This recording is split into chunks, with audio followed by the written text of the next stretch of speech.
నిజంగా ఇలాంటి వారిని చూసినప్పుడు, ఇలాంటి రాజకీయాలు చూసినప్పుడు చీ అనిపించడం లేదా అని చెప్పి నేను అడుగుతా ఉన్నా. ఎన్నెన్నో సందర్భాల్లో నాకు అనిపిస్తుంది.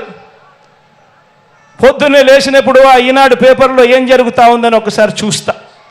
ఎందుకంటే మనం తిట్టే వాళ్ళను కూడా మనం వినాలి, చూడాలి. కాబట్టి చూసిన తర్వాత ఛీ ఇదొక పేపరా అని చెప్పి రోజు పక్కన పడేయాల్సిన పరిస్థితి లేకపోతా ఉంది. చీ అనిపించడం లేదా ఈ రాజకీయాలను చూస్తే అని చెప్పి ఆ ఈనాడుని అంటా ఉన్నాను, ఆ ఆంధ్రజ్యోతిని అంటా ఉన్నాను, ఆ TV5 అంటా ఉన్నాను, ఆ చంద్రబాబు నాయుడుని అంటా ఉన్నాను, ఆ దత్తపుత్రుడిని అంటా ఉన్నాను. నిజంగా ఇంత దయనీయమైన రాజకీయాలు చేయడానికి మనసెలా ఒప్పుతా ఉంది అని చెప్పి. వీళ్ళందరికీ తోడు ఈ మధ్య కాలంలో కేంద్రం నుంచి ప్రత్యక్షంగాను ఒక పార్టీని తెచ్చుకున్నారు, కేంద్రం నుంచి పరోక్షంగా ఇంకొక పార్టీని కూడా తెచ్చుకున్నారు. అందరూ కలిసి ఒక్క జగన్ మీద, ఒక్క జగన్ మీద యుద్ధం.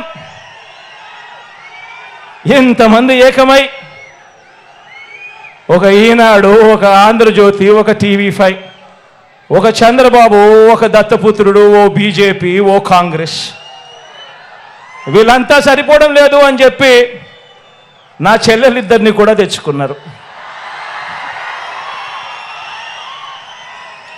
నిజంగా ఇంతమంది ఏకమై యుద్ధం చేస్తూ ఉన్నది కేవలం ఒకే ఒక్కడి మీద. ఈ ఒకే ఒక్కడు ఇంతమందిని ఇంతగా భయపడిచ్చాడు అని అంటే ఈ ఒకే ఒక్కడి మీద ఒంటరిగా వచ్చే ధైర్యం ఎవరికి కూడా లేదు అని అంటే కారణం ఈ ఒకే ఒక్కడికి ఉన్నది ఆ దేవుడి దయ. ఇన్ని కోట్ల గుండెలు తోడుగా ఉన్నాయన్న ఒకే ఒక్క సత్యం.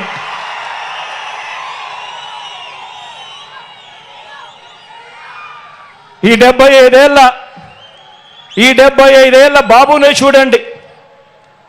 తన మేనిఫెస్టోలో ఇచ్చిన వాగ్దానాలు, బాబుకు అధికారం దక్కిన వెంటనే మేనిఫెస్టో అన్నది ఎక్కడ ఉంటుంది అంటే వెతుక్కోవాలి. ఎన్నికలప్పుడు మాత్రమే మేనిఫెస్టోని చూపిస్తారు.